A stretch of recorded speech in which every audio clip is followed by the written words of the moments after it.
Everyone had a dream once. You did too. A vision so clear it kept you awake at night, made your heart beat louder, made everything else feel small. But somewhere along the way, it got quieter. You buried it beneath responsibility, fear, self-doubt. You called it unrealistic. You labeled it childish. You watched others chase theirs while you told yourself it wasn't your time. But here's the truth. Dreams don't die on their own. They don't expire like milk or vanish like smoke. They starve. They shrink from lack of attention, from the 1,000 times you said, maybe later, or not now. They fade not because they're weak, but because you stopped feeding them. You stopped showing up for them. You stopped believing in them. And when belief dies, dreams suffocate, not from failure, from neglect. Your dream is still in there, still waiting, still breathing, just quieter now. But it can roar again if you're willing to feed it.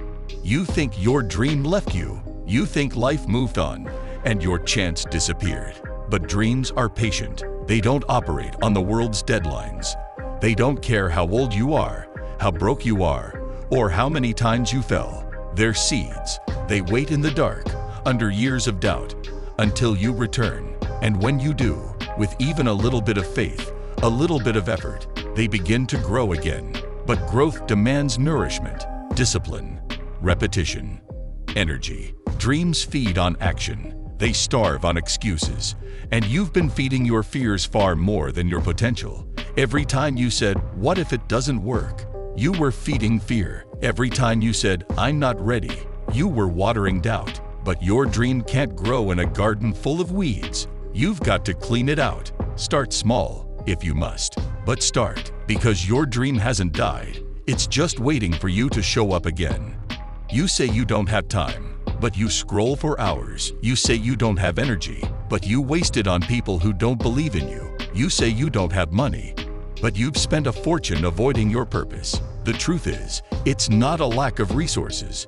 It's a lack of priorities. You stopped feeding your dream because feeding it requires sacrifice. It requires saying no to comfort, to validation, to shortcuts. It requires choosing growth over pleasure, and that's not easy. But nothing great ever is. The difference between people who make it and people who don't isn't talent. It's hunger. A starving dream can still grow into something unstoppable if you're willing to give it your all. If you're willing to stop feeding your fears and start fueling your future, you already have the fire. You just forgot where you put it. Dig it up, stoke it, burn again. Most people never kill their dreams outright. They just ignore them into silence. They busy themselves with distractions. They drown in noise. They spend so much time numbing their purpose that they forget it was ever there. But deep down, late at night, in quiet moments, it whispers. You still hear it, don't you? That tiny voice asking what if. That flicker of maybe that won't die. That's your soul remembering what it's here for. And you can pretend you're too practical, too logical, too mature. But that voice will haunt you until you listen. Because it knows what you really are. It knows what you could become. And no amount of pretending can silence a truth that deep. You don't need permission to chase it. You don't need approval. You just need to choose it. Daily, painfully, powerfully. And if you do, the dream you thought was gone will rise stronger than ever. You can't keep blaming the world for what you stopped fighting for. Life didn't block your path. You stopped walking. You stopped risking. You let rejection sting once and made it a reason to never try again. But rejection isn't death. Delay isn't denial. Every great story includes moments of almost quitting. What separates winners is that they didn't. They fed the dream even in doubt. They kept moving, even when the ground shook. They invested in their dream when everyone told them to be realistic. And in the end, they didn't just succeed. They transformed. Your dream is not a luxury. It's a responsibility, a calling, a fire planted inside you for a reason. And if you don't honor it, no one else will. Stop waiting for conditions to be perfect. Stop waiting to feel ready. Start feeding the very thing you say matters most.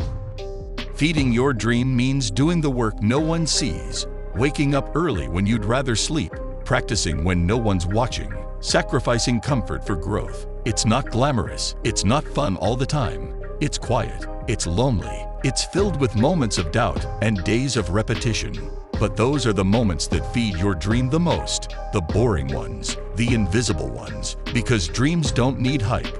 They need commitment, daily commitment, relentless pursuit. You've been feeding your fears, your distractions, your ego, and they've grown fat while your dream has gone hungry. It's time to reverse that. It's time to cut off what doesn't serve you and give everything to what does. Water your vision. Protect it. Starve your excuses. That's how you resurrect a dream that's been silent for too long. If you want to know what you truly care about, look at what you feed. Your time, your energy, your attention. These are your votes, and you've been voting against yourself for far too long. Every minute you spend doubting yourself is a minute you could spend building. Every moment you indulge in fear is a moment lost from becoming more. But it's not too late. It never was. Dreams are patient, but they're not eternal. They'll wait, but not forever. Eventually, they'll fade into regret. Unless you change now, today, not next week, not when you feel inspired, but now, in this ordinary moment. This is where the extraordinary begins, not in grand declarations, but in small, consistent choices. Choose to feed what matters. Choose to stop shrinking and start rising. Don't confuse stillness with death. Your dream isn't dead. It's dormant, waiting for you to believe again, waiting for you to risk again, waiting for you to stop asking for guarantees and start taking steps in faith. No one's coming to save it. No one's coming to hand you a map. You are the map. You are the fire. You are the one who has to decide. Is the life you're living the one you want, or just the one you settled for? Because if it's not what you want, you have one job. Feed the dream. Nurture it like it's the most important thing in the world. Because it is. It's your fingerprint, your legacy, your reason. Starving it is starving yourself. Feed it, and everything changes. People will call you crazy when you go all in. They'll call you obsessed, delusional, naive. Let them.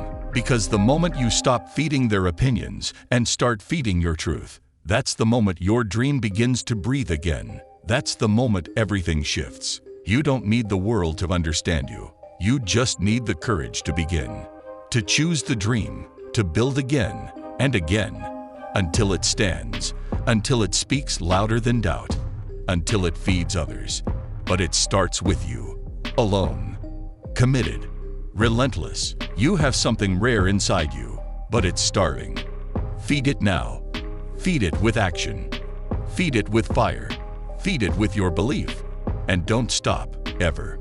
Because the only thing worse than a dream that dies is a dream you let starve while it still had life. Don't let that be your story. Don't carry the weight of what could have been. You were given this vision for a reason, and it still matters. You still matter. The dream is still alive, waiting, watching, whispering. All it needs is your decision. So feed it and watch what happens next.